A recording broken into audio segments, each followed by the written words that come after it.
Okay, my name is Jill.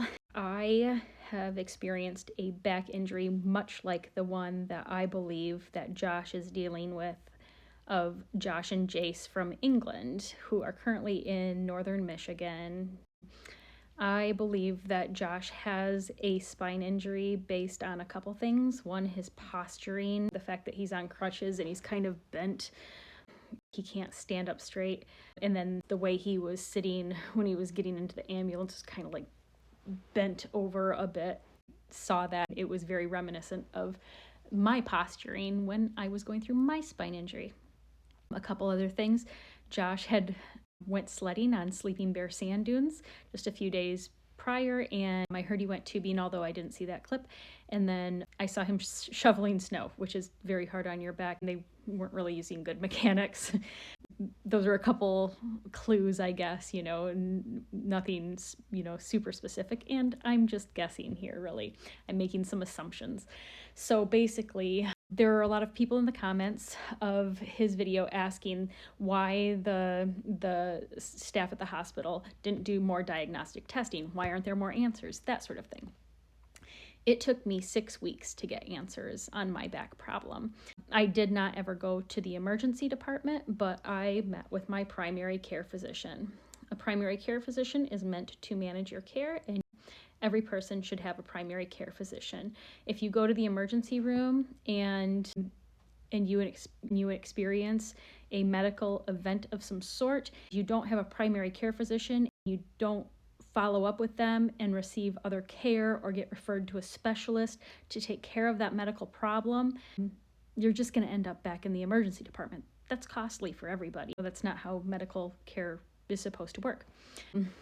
So basically, my primary care physician found out that my insurance isn't going to cover an MRI if I don't do 8 weeks of physical therapy first. So she referred me to a physical therapist. I went and did that 6 weeks of physical therapy. I really herniated and I couldn't walk. So I failed physical therapy. So my doctor had to call my insurance company and say, she failed physical therapy. She can't do physical therapy anymore. She can't walk. At that point, they referred me to, they got me an order for an MRI. I went for the MRI, and after the MRI, my herniated disc was diagnosed, and then I was referred to a spine surgeon or a neurosurgeon.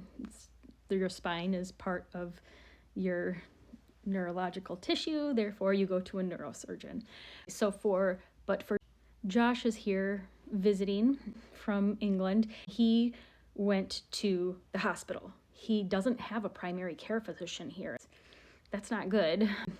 My thought is that he may have to go back to England to get care in England because he may need surgery. He may need physical therapy. These things take time and recovery. Unfortunately, this isn't something that generally heals overnight, but the good news is many spine injuries do heal on their own. I was very unlucky. I ended up having to get spine surgery, and I do have some chronic pain left over, although I am learning how to deal with it, and I'm thriving. I'm still living a very full life. I can move around, and I take trips. I travel, and I go hiking, and I do a lot of fun activities. So there's a large portion of the population that move on without any trouble whatsoever. It resolves on their own very quickly. They have a couple weeks of physical therapy, and they wake up one day, and everything is perfectly fine. So I hope that for Josh, very much so, from the bottom of my heart, and I wish him luck. For everybody else, please make sure you have a primary physician to care for you. You need that in your life. Signing off, you take care of yourself.